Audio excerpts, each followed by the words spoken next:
आपल्यासोबत आमदार संजय केनेकर आहेत.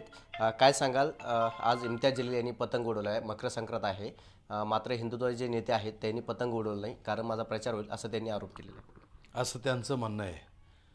खऱ्या अर्थानं सकाळपासून या मकर संक्रांतीचा उत्साह साजरा करण्यासाठी आम्ही अतिशय उत्साहात सर्व जणांना शुभेच्छा देतोय. तिळगुळ देऊन स्नेहबंधनाच्या गोडवा वाढवण्याच्या शुभेच्छा देतोय.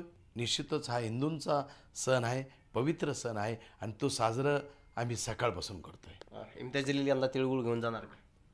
इम्तियाज जलील यांना तिळगुळ घेऊन जाण्याचा प्रश्नच नाही. परंतु ज्या दिवशी इम्तियाज जलील हिंदू धर्म स्वीकारतील आणि हिंदू धर्मात स्वीकारून जेव्हा ते तिळगुळ घ्या आणि गोडगोड बोला असं आमच्याकडे येऊन आमंत्रण देतील, निश्चितपणे या हिंदू जनमानूस त्यांना डोक्यावर घेऊन नाचेल.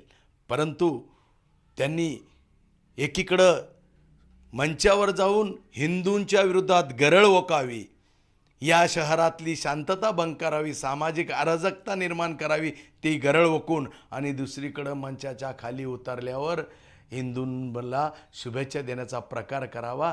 त्याच्यामुळं त्यांच्या शुभेच्छा ह्या गरळ ओकणाऱ्या शुभेच्छा आहे. अजिबात त्यांच्या शुभेच्छा आम्ही घेणार नाही. अनेक ठिकाणी पैसे वाटल्याचा आरोप देखील छत्रपती संभाजीनगरमध्ये होतोय. निश्चितच आहे.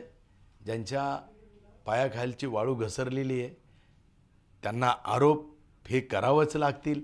आणि त्यामुळे कोणी आरोप कोणत्या पद्धतीनं करताय हे तुमच्या लक्षात येतील. कारण हरण्याच्या भूमिकेत आलेली व्यक्ती काय बडबडू शकते हे तुम्ही जाणू शकता. संजय शिरसाट जे आहे, त्यांचे मुलगा जो आहे सिद्धार्थ शिरसाट, याच्या प्रॉपर्टीमध्ये मोठ्या प्रमाणात वाढ देखील झालेली, जवळपास 100%. कारण 25 लाख मागील वेळेस होते, या 25 कोटीच्या ते 90 कोटीपर्यंत त्यांची संपत्ती केली.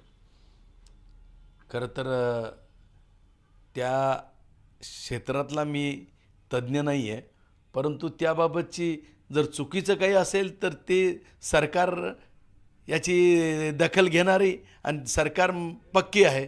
जर जे कोणी असो, मग सत्तेतला असो, सत्तेच्या बाहेरचा असो, विरोधातला असो, जे कोणी चुकीच्या पद्धतीनं नागरिकांच्या पैशाचा गैरवापर करेल त्याची दखल हे सरकार घेईल.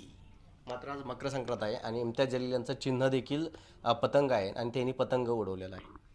त्यांनी आज पतंग उडवला. 16 तारखेनंतर ते चंपा चौकामध्ये पतंग विकताना दिसतील. नक्कीच जर पाहायला गेलं तर इम्तियाज जलील हे 16 तारखेनंतर चंपा चौकामध्ये पतंग विक्री करताना दिसतील, असा टोला जो आहे तो आता आमदार संजय केनेकर यांनी लावलेला आहे. कॅमेरा पर्सन संतोष शिरसाटसह विजय चिडे, छत्रपती संभाजीनगर.